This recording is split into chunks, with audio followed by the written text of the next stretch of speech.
This is the story of an ordinary man who did something extraordinary during one of history's darkest moments. His name was John Rabe, and for the people he saved, he became known as the Living Buddha of Nanking. Please be advised, this video deals with sensitive historical events. Viewer discretion is advised. Imagine it's 1937. You're in Nanking, the bustling capital of China. Life is vibrant, full of promise. But on the horizon, the clouds of war are gathering. For John Rabe, a German businessman working for Siemens, this city was home. He lived here with his wife, Dora, seemingly a world away from the political turmoil brewing back in Germany. He was even a member of the Nazi Party, a detail that would soon become paradoxically crucial. Then, the unimaginable happened. The Japanese army invaded Nanking, and the city descended into a hell on earth. What followed was the Nanking Massacre, a brutal and tragic chapter in human history. The streets that once buzzed with life became scenes of unspeakable horror. Thousands upon thousands of innocent civilians were caught in the crossfire, and the city was left in ruins. It was a time of absolute despair. In the midst of this chaos, as the world seemed to turn a blind eye, a small group of Westerners decided they couldn't just stand by and watch. Led by John Rabe, they formed the International Committee for the Nanking Safety Zone. It was a bold, desperate plan to create a small, 4-square-kilometer area within the city where civilians could find refuge. A neutral ground in the middle of a war zone. But how could they make the invading army respect it? This is where John Rabe's identity took a strange turn. He leveraged his political affiliation not for hate, but for humanity. To make the safety zone visible from the sky and protect it from aerial bombardment, he had massive swastika flags painted on the roofs of buildings within the zone, a chilling symbol repurposed as a shield. It was a desperate gamble, but it worked. Under his protection, an estimated 250,000 civilians, nearly half the city's remaining population, found a sanctuary. But Rabe's work didn't end at the zone's borders. He didn't just create a safe space, he defended it with his own body.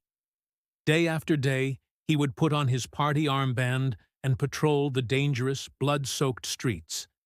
He confronted soldiers, stared down threats, and physically placed himself between aggressors and their victims.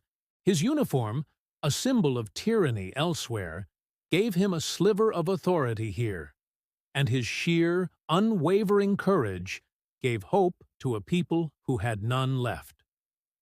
Throughout this ordeal, John Rabe meticulously documented everything he saw in his diary. He recorded the atrocities, the acts of violence, and the small moments of survival. His detailed accounts would later become one of the most important pieces of evidence, ensuring that the horrors of Nanking would not be forgotten by history.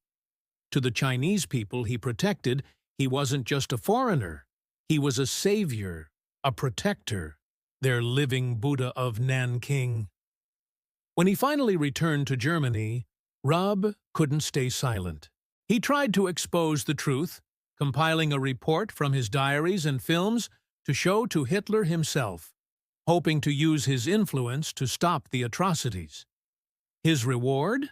He was arrested by the Gestapo.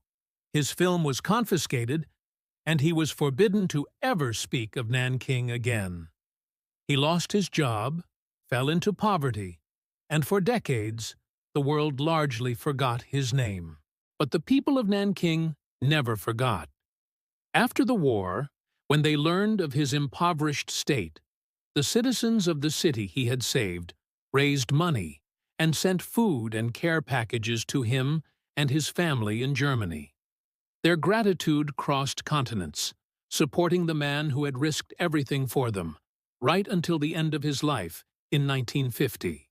John Rabe's story was nearly lost to history, buried for decades until his diaries were rediscovered.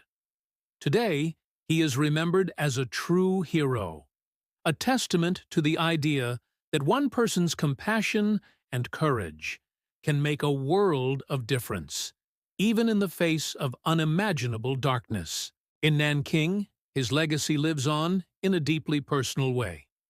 Many children are still named John or Dora, a living, breathing tribute to the couple who chose humanity over everything else. Thank you for joining us to learn about this incredible story.